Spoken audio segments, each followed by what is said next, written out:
بسم اللہ الرحمن الرحیم وبہ نستعین اشہد ان لا الہ الا اللہ واشہد ان محمدا عبدہ اما بعد قال اللہ تعالی فی القرآن المجید اعوذ باللہ من الشیطان الرجیم وجعلنا نومکم سباتا وجعلنا اللیل لباسا۔ اسلامی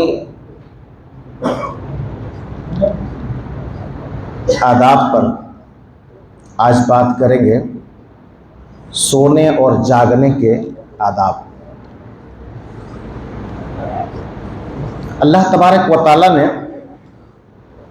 قرآن مجید سورہ نبا میں فرمایا وَجَعَلْنَا نَوْمَكُمْ سُبَاتًا، اور ہم نے نیند کو تمہارے لیے آرام کا باعث بنا دیا، آرام کے لیے نیند بنا دیا، نیند کو پیدا فرما دیا۔ وَجَعَلْنَا اللَّيْلَ لِبَاسًا، اور رات کو پردہ بنا دیا۔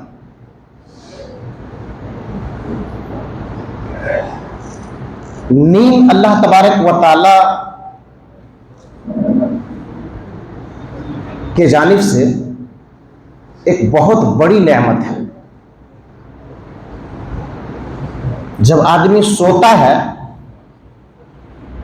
نیند حاصل کرتا ہے، تو بہت ساری بیماریوں سے محفوظ رہتا ہے اور ان کو سکون ملتا ہے، آرام ملتا ہے۔ آپ دیکھیں گے کہ جس آدمی کو نیند نہیں آتی ہے کسی وجہ سے، ٹینشن کی وجہ سے یا بیماری کی وجہ سے، تو کتنا پریشان ہوتا ہے، بیمار ہو جاتا ہے۔ اور بعض اوقات مسلسل نیند نہیں آنے کی وجہ سے انسان پاگل ہو جاتا ہے۔ اتنی بڑی نعمت ہے کہ انسان کو نیند نہیں آنے لگے تو دنیا کا اتنا چکر لگاتا ہے کہ پوری دولت ختم کر دیتا ہے کہ نیند کسی طریقے سے آ جائے، 1 گھنٹے 2 گھنٹے نیند آ جائے۔ تو نیند یہ اللہ رب العالمین کی بہت بڑی نعمت ہے۔ اور کیا نظام ہے اللہ رب العالمین کا، کیا نظام ہے کہ انسان رات کو بستر میں جاتا ہے، آرام کرنے کے غرض سے لیٹتا ہے، کروٹ لیتا ہے، اللہ رب العالمین نیند عطا کر دیتا ہے، ہم سو جاتے ہیں۔ دن بھر جو تھکان ہے، جو پریشانی ہے، ساری پریشانی اور سارا تھکان جو ہے ختم ہو جاتا ہے۔ پھر صبح جب اٹھتے ہیں تو بالکل تازہ ہو کر کے اٹھتے ہیں اور جو ہے بالکل حشاش بشاش ہوتے ہیں اور بالکل فریش ہو جاتے ہیں۔ تو یہ کتنی بڑی نعمت ہے، اور کیا اللہ رب العالمین کا نظام۔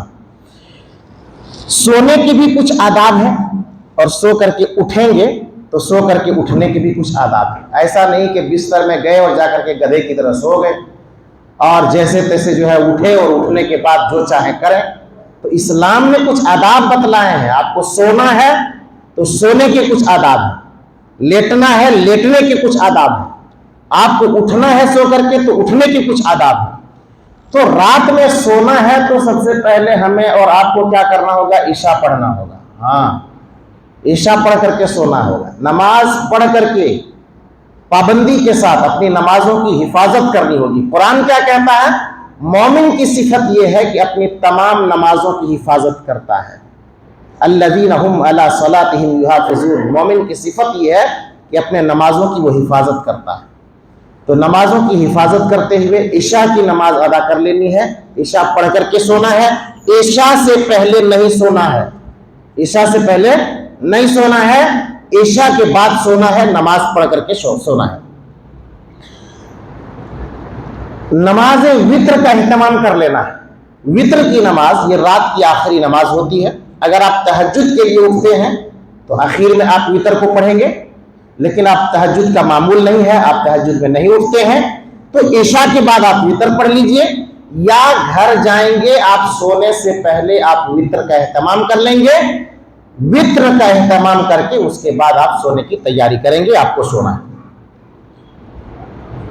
سونے اور جاگنے میں اعتدال سے کام لینا ہے۔ اعتدال کا مطلب ہوتا ہے میانہ روی، اعتدال برتنا ہے۔ بہت زیادہ بھی نہیں سونا ہے اور بہت کم بھی نہیں سونا ہے۔ زیادہ سوئیے گا اس میں بھی بیماری ہے، پریشانی ہے، اور کم سوئیے گا تو اس میں بھی بیماری اور پریشانی ہے، اور دنیا اور آخرت کے اعتبار سے بھی نقصان ہے۔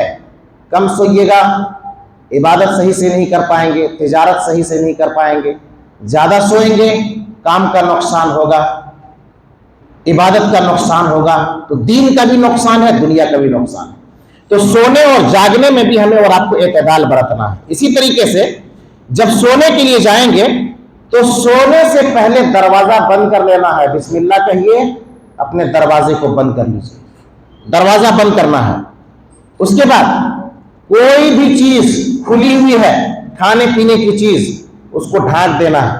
ہاں، حدیث کے اندر ہے کہ سال میں ایک مرتبہ ایک وبا، ایک خطرناک قسم کی بیماری، ایک مصیبت، ایک بہت بڑی وبا نازل ہوتی ہے کسی رات میں، اور برتن وغیرہ جب کھلا رہتا ہے، کھانے پینے کی چیزیں جب کھلی رہتی ہیں تو وہ وبا اور وہ بیماری جو ہے ان کے اندر آ کر کے سرایت کر جاتی ہے، اور نہیں معلوم کہ وہ کب اور کس رات کو آتی ہے۔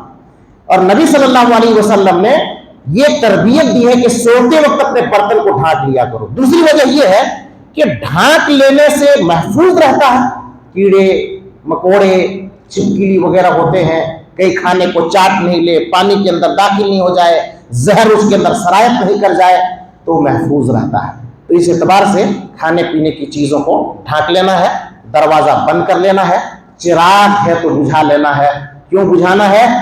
پہلے زمانے میں، ابھی میں بجلی آ گئی، پہلے چراغ وغیرہ رات میں جلا ہوا، بھائی خطرہ ہے، مان لیجیے چوہا ہے یا بلی ہے، چراغ ادھر ادھر سے کر دیا یا کوئی کپڑا وغیرہ ٹچ کر دیا، آگ لگ جاتی تھی، تو چراغ کو بجھا لینے کا حکم تھا۔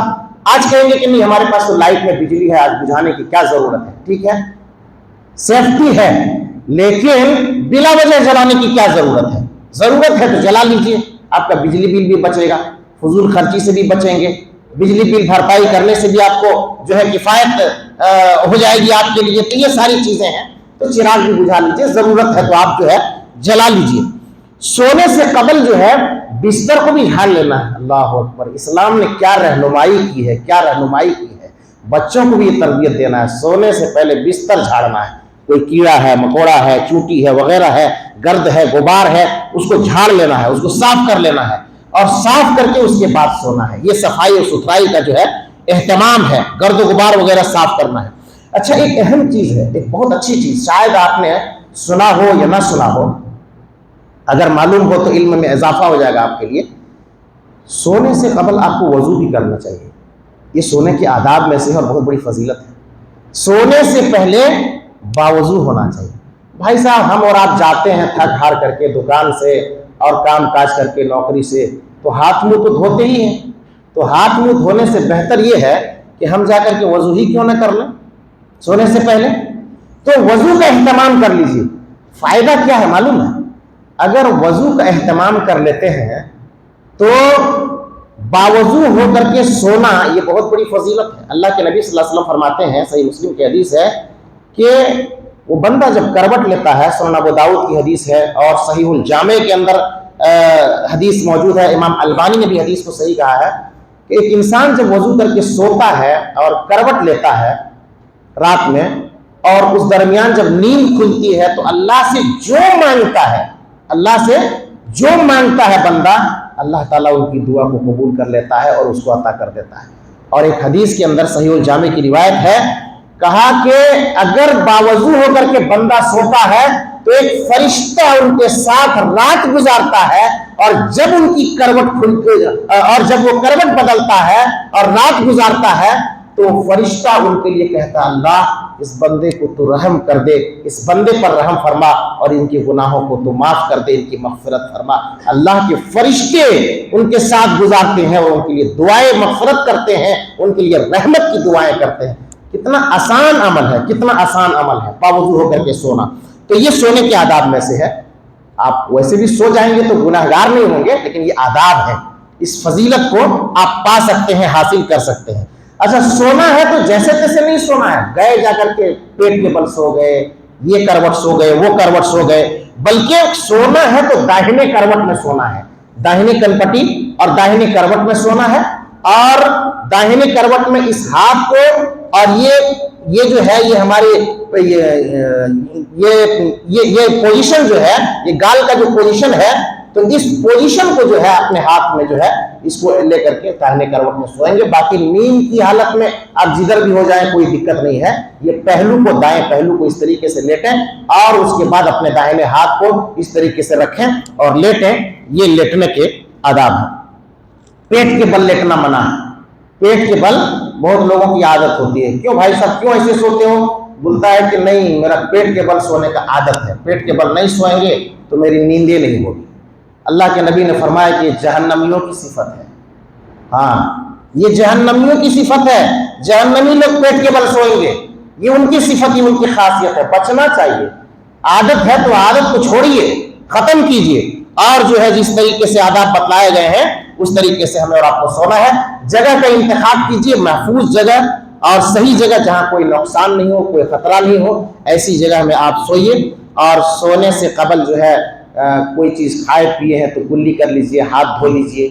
آپ بغیر ہاتھ دھوئے ہوئے, بغیر کلی کیے ہوئے سو گئے, میٹھا کھا کر کے یا نمکین کھا کر کے, پتہ چلا کہ کیڑا مکوڑا پہنچ گیا, آپ کے منہ کو چاٹنے لگا, آپ کے ہاتھ کو چاٹنے لگا, چوہا جا کر کے کتنے لوگوں کے ہاتھ کو کتر دیا رات میں.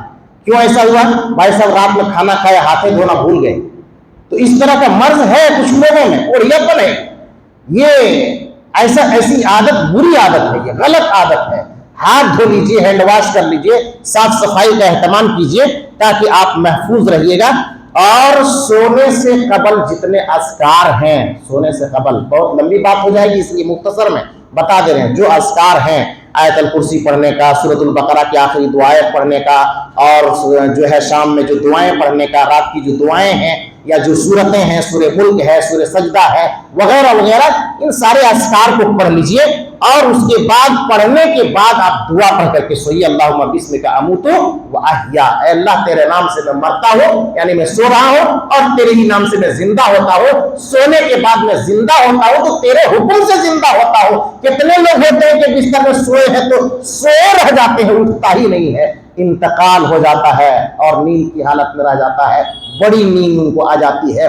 تو اللہ تعالیٰ اٹھاتا ہے, آپ کو جگاتا ہے. یہ اللہ رب العالمین کا بہت بڑا شکر ہے, بہت بڑا احسان ہے. تو اس دعا کو پڑھ لینا چاہیے. سونے کے وقت اس دعا کو پڑھنا ہے, اہتمام کرنا ہے. سونے میں بہت آدمی خواب دیکھتا ہے, ڈراؤنا خواب دیکھتا ہے, کوئی اچھا خواب دیکھتا ہے, پریشانی ہوتی ہے, ڈر جاتا ہے. تو حدیث کے اندر یہ ہے کہ اگر آپ خواب وغیرہ میں ڈرتے ہیں, آپ کو نیند میں ڈر جاتے ہیں, تو 3 مرتبہ جو ہے آپ تھکائیے, بائیں طرف جو ہے تھکائیے, اور اعوذ باللہ من الشیطان الرجیم پڑھیے, تو آپ کی پریشانی دور ہو جائے گی. اچھا خواب دیکھتے ہیں تو یہ اللہ کی طرف سے ہوتا ہے, اور برا خواب دیکھتے ہیں تو یہ شیطان کی طرف سے ہوتا ہے. اچھا خواب لوگوں کے پاس بیان کیجئے, برا خواب ہے تو مت بیان کیجئے. پریشان ہونے کی ضرورت نہیں ہے. کچھ لوگ خواب کے چکر میں اتنا پریشان ہوتے ہیں کہ وہ پریشان رہتے ہیں, اور نہ جانے کن کے پاس جو ہے چکر لگاتے ہیں, اور جھاڑ پھونک کے چکر میں پھنس جاتے ہیں. پھر جو ہے ہمیں اور آپ کو فجر میں اٹھنا ہے. فجر میں اٹھ کر کے ہمیں کیا کرنا ہے؟ فجر میں نماز کے لیے اٹھنا ہے, اور سب سے پہلے ہمیں مسواک کرنا ہے. مسواک نماز کے وقت بھی کرنے کا ہے, اور وضو کے وقت بھی کرنے کا ہے, نیند سے اٹھیں گے تب بھی کرنے کا ہے. مسواک کرنے کی بڑی فضیلت ہے. مسواک کیجیے, جب بھی سو کر کے اٹھیے اپنے ہاتھ کو دھوئیے 3 مرتبہ. اللہ کے نبی صلی اللہ علیہ وسلم نے فرمایا, ابو داؤد کی روایت ہے, کہ تم کو نہیں معلوم کہ رات میں سوئے ہو, تمہارا ہاتھ یہ کہاں گزارا ہے, کہاں ٹچ ہوا ہے, نہیں معلوم تم کو. اس لیے سو کر کے اٹھو تو 3 مرتبہ ہاتھ کو دھوو, اور اس کے بعد کسی برتن میں اپنے ہاتھ کو ڈالو. تو مسواک کرنا ہے, برش کرنا ہے, اور جو ہے منہ دھونا ہے. اب بہت لوگ بنا برش کیے مسجد چلے آتے ہیں فجر وغیرہ میں, تو ان کے منہ سے بدبو آتی ہے, تو اگل بگل والوں کو تکلیف ہوتی ہے. شاید آپ کو سننے میں خراب لگ رہا ہوگا, لیکن یہ حقیقت ہے. مجھے بھی کچھ تکلیف ہوتی ہے کبھی کبھی, بعض لوگوں کے سامنے پاس میں کھڑا ہوتا ہوں تو یہ آدمی کو خود فیل کرنا چاہیے کہ میری وجہ سے کسی کو تکلیف تو نہیں ہو رہی ہے. تو برش کرنا ہے, مسواک کرنا ہے, اور اپنے دانتوں اور منہ کی صفائی کرنی ہے, اور اس کے بعد اپنے دونوں ہاتھوں کو دھونا ہے. فجر کی 2 رکعت سنت کا اہتمام کرنا ہے. اس سنت کی بڑی فضیلت ہے. اللہ کے نبی صلی اللہ علیہ وسلم نے فرمایا, رکعت الفجر خیر من الدنیا وما فیہا, یہ دنیا اور دنیا کی جتنی بھی چیزیں ہیں